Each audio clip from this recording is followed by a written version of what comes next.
चला बनवूया मटण आज माझ्या स्टाईलने.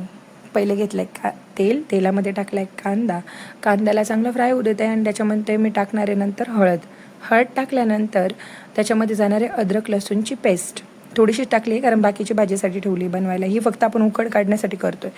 आता त्याच्यामध्ये मी टाकणार आहे मटण टाकल्यानंतर मी त्याला फ्राय करेल 5-1 मिनटं आणि त्याच्यानंतर मी त्याच्यामध्ये टाकणार आहे गरम पाणी आणि घेणार आहे 5 ते 6 शिट्ट्या.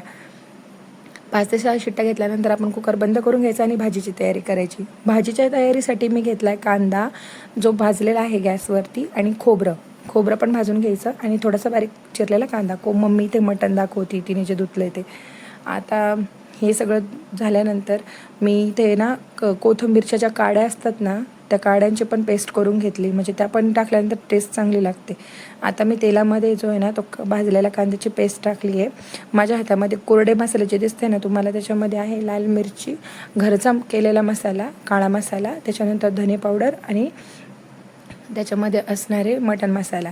आता मी याच्यामध्ये कांद्याची पेस्ट फ्राय केली, खोबऱ्याची पेस्ट पण फ्राय करून घेतली आणि कोरडे मसाले टाकले. कोरडे मसाले हे सगळे तेल सुटेपर्यंत फ्राय करायचं.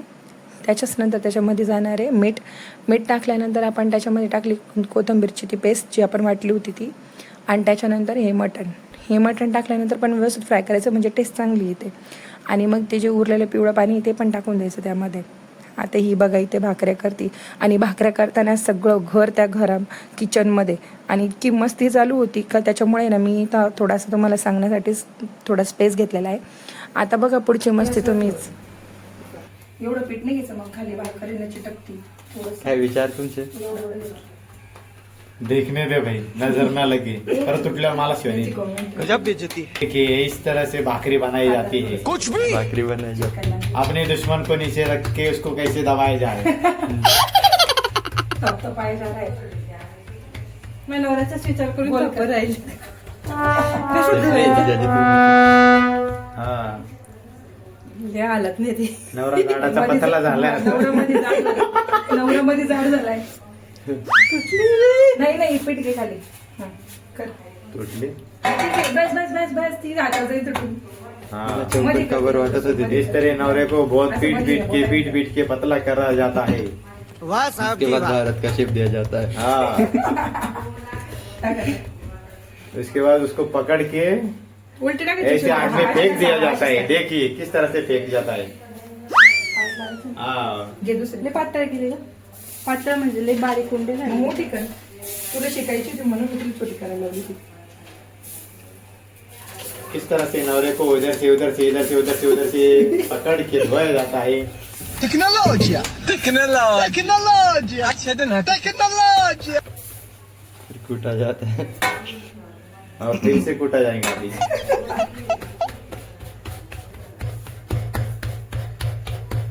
हाँ नवऱ्याला कसं सरळ गोल करायचा असं विचार कर. कसं गोल करायचं, कसं वाटणे. हाँ देखिए इस तरह से नवरे को वटनी पे लाता है। नाही कसं हातावर नाचवायचं.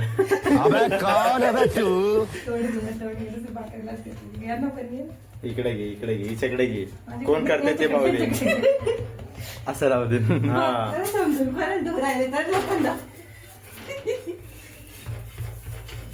बस तेवढे पातळ दिली.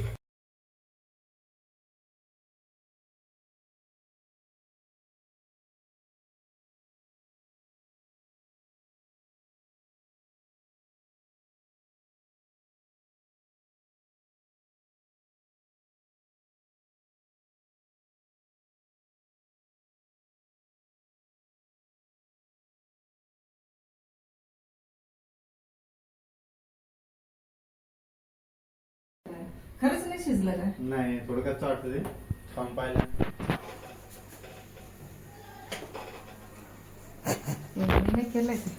हे काय चाललंय? उठाले रे देवा उठाले.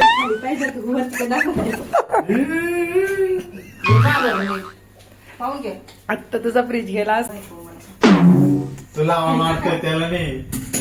ये बाबूराव का स्टाईल है. मम्मी भाकऱ्याशी गोल गोल का नाही होती ना गोल. लाईक चिट नको लाव. सर अगले महीने की हालत देखेंगे और इनसे पूछेंगे आपकी क्या राय है। हालत आता 1 महिन्यानंतर दाखवेल नाही, पहिले मी मोठा था अब मैं बहुत पतला हो चुका हूँ.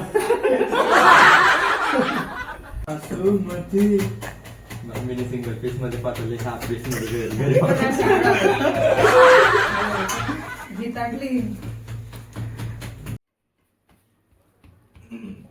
बाय आधी कापली घे नाही जा आता कापली.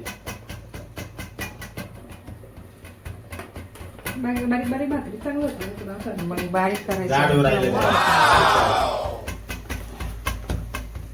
रसा वाळगरी गाणं कोणतं ग? टन वाजलं हाडा न दुखती दात पोरी रस्सा रस्सा वाढ अरे कहना क्या चाहते हो? न दुखती दात पोरी. आता इथे माझी बहिणीने केलं तर छोट्या भाकऱ्या, तर मम्मी म्हटली सरक बाजूला, मी करते मोठ्या भाकऱ्या, कारण फार वेळ लागेल तर छोट्या भाकऱ्या करता करता, म्हणून आता मम्मी करते मोठ्या भाकऱ्या. आणि त्यानंतर तिथे मम्मीची उचटणी हरवली ती शोधते. आता तुम्ही फायनल लुक बघा, हे असं झालंय मेन्यू आज आमचा.